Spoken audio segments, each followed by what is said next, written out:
Good morning. I would like to go over at least 6 of these samples with you guys today. These are all sedimentary rocks that we're looking at. And this will be, this video is complementary to Lab 34 that we've done this year, called Sedimentary Rock Identification. Again, if the lab number outside of the 2020-2021 school year does not match with like the 2021-2022 school year, don't worry about it. Just know that the content of this lab is good to use for future years if you need. We are going to use or look at specifically these samples right through here. Okay, so let's take a look at the first sample here that we have. Oh, and by the way, before we even begin, have your reference tables turned to page 7, Scheme for Sedimentary Rock Identification, again, page 7.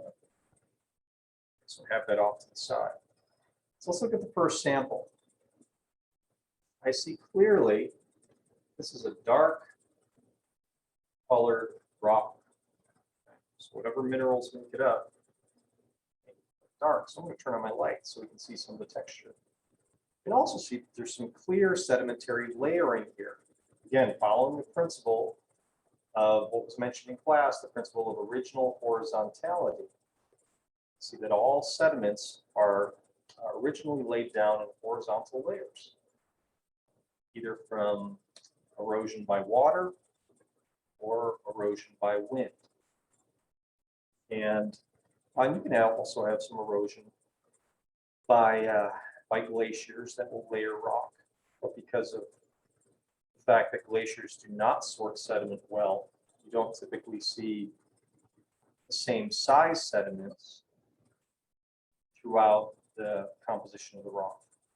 So right through here are clear layers of sediments, and it's dark. Interestingly dark. And so I run my finger over it, it feels very smooth, extremely smooth. Doesn't feel like sand, it feels much finer than sand.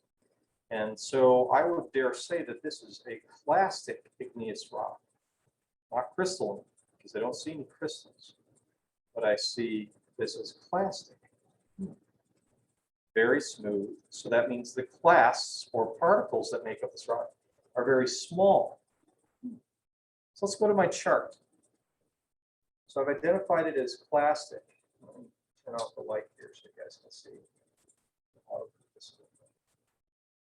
So I've identified it as clastic. And I've identified the grain size as smooth or small. So I'm looking down in this space right here, silted clay. And I see that it's either one is made up of very fine grains. Composition is of these minerals right here. Could be a mixture. It's hard to tell which ones make up this rock specifically. But I know it's either got to be siltstone or shale. Okay, siltstone or shale. And the difference between the two is very minimal.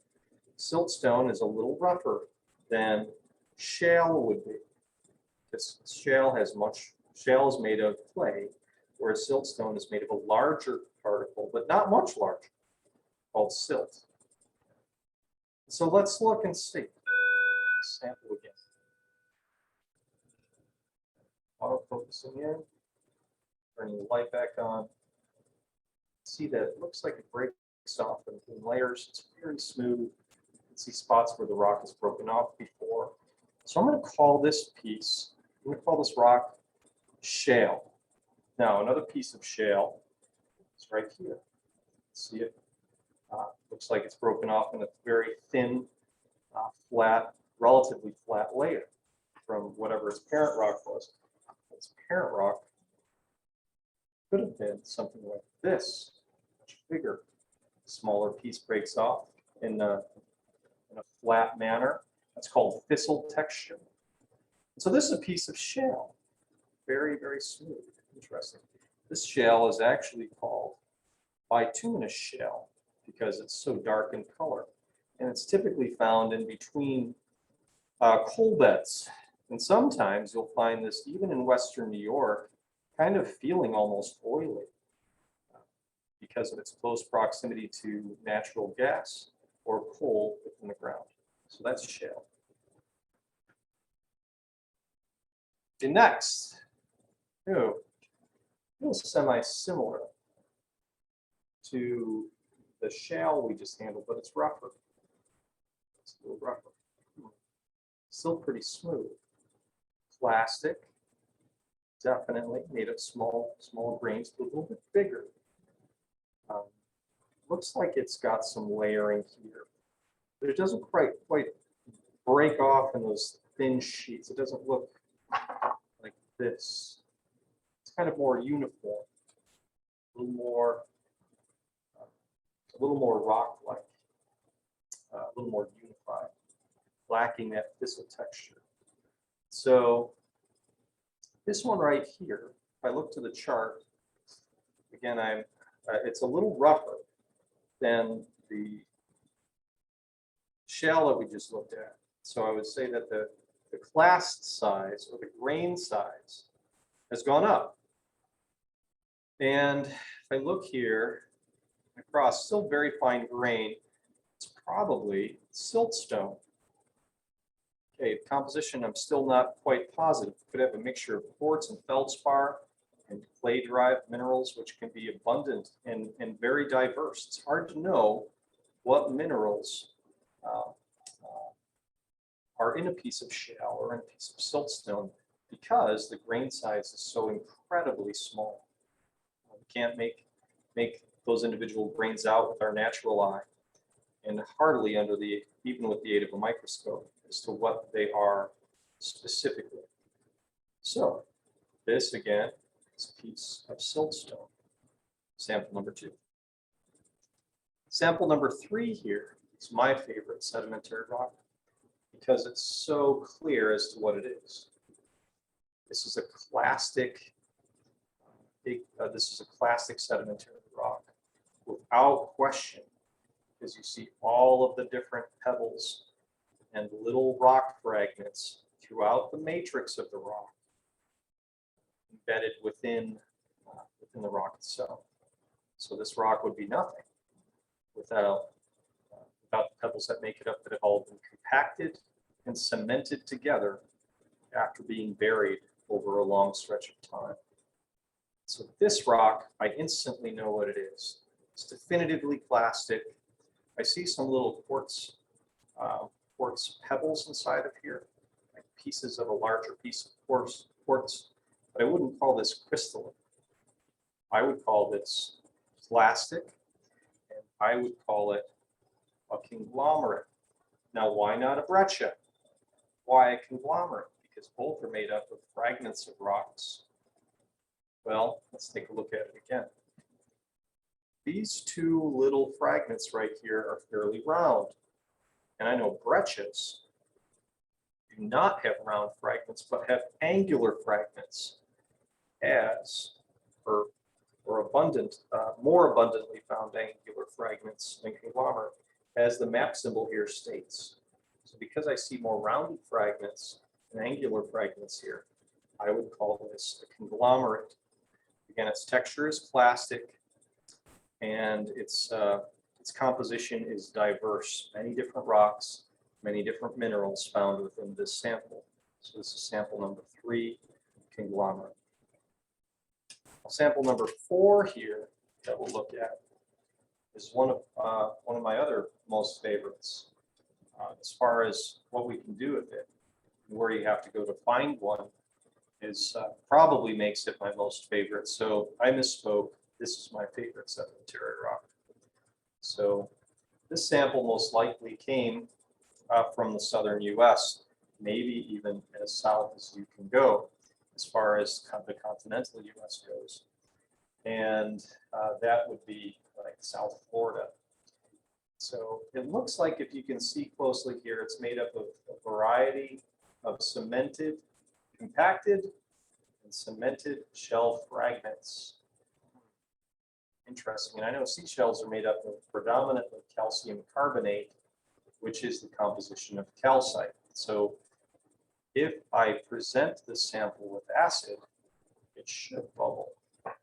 Let's see what we see what happens with weak solution of HCl or hydrochloric acid. Let's take a little. Okay, you can clearly see that the sample bubbles, and that's a dead giveaway for what this rock is. So this rock is, we look to the bottom of our chart, limestone. Limestone comes from cemented shell fragments or precipitates with biologic origin, made up of a lot of that calcite mineral that bubbles with acid, just like on our mineral lab. And you can see that its texture is either crystalline or bioplastic. Now we would call this one bioplastic because of all the cemented shell fragments, parts of something that was once living. So we call this limestone, sample number 4. Sample number 5, easy day. When I pick up this sample, it feels like a piece of sandpaper, which I've used abundantly over the course of my life to sand a number of things down, from rough-grained wood to the outside of a car before I prep it for paint. Feels like sand. And I can see some layers inside of this as well. If I zoom in a little bit more, turn on my light, maybe it'll help, maybe it won't.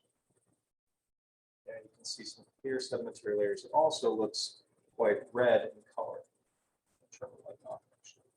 It's quite red in color. So here's a bigger sample of it. You can see some clear layering across this sample, sedimentary layering, not to be confused with metamorphic foliation. These are layers of different sand sediments here. Metamorphic foliation is layers of crystals from heat and pressure. So, feels like sand. Guess what? It's sandstone. We know that sandstone, because it's rough, the clast size, the grain size is bigger. It's made up of a variety of different minerals. It's clastic sedimentary rock again. And yeah, you should be able to derive the rest of your answers right from the top of the reference table there. So that's sample number 5, sandstone. And the last sample here that we'll take a look at. Interesting. It's white color. Let's see if I can scratch it with my fingernail. I have a hunch as to what it is. Oh yeah, sure enough, I can scratch it with my fingernail. It's very soft. It looks to be fairly crystalline. I don't feel like glass. It's very smooth. I can scratch it with my fingernail, and it powders, which tells me that it's probably a crystal instead of made of small little fragments of other rock that have been buried, compacted, and cemented together over time. And so this one, if I taste it, okay, it's not salty. Okay, so I don't think it's rock salt. I also don't think it's dolostone. And where am I looking again? I'm looking on my reference table. So I'm looking right here at my chemically and organically formed sedimentary rocks underneath where the clastic sedimentary rocks are found. And if I look down here, kind of right in the space, limestone we already did, coal we know is dark, and this is not coal.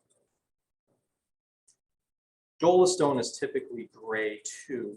So I'm not looking in this space, but I'm looking up here, and I know it's not rock salt because we tasted it and it's not salty. So this must be rock gypsum. And sure enough, that's what it is. It's crystalline. It forms from precipitates or little portions of chemical that fall out of ocean water when there is an overabundance of said chemical in the ocean water, so the water can't keep it in solution anymore, so it will accumulate on the bottom of the ocean floor. And that's what happens when a sea is evaporating. These precipitates start to fall out of the water column as the water is evaporated, and these these bits are left behind. And sure enough, this is rock gypsum, and we use it again for plaster of Paris or drywall composition. Okay, so there's our 6 samples today. Again, just to review them. So you've got shale, bituminous shale, got your siltstone, conglomerate here made of other pieces of rock, got your limestone, got your rough textured sandstone, feels like sand, easily scratched with fingernail, crystalline in texture, chemically derived rock gypsum.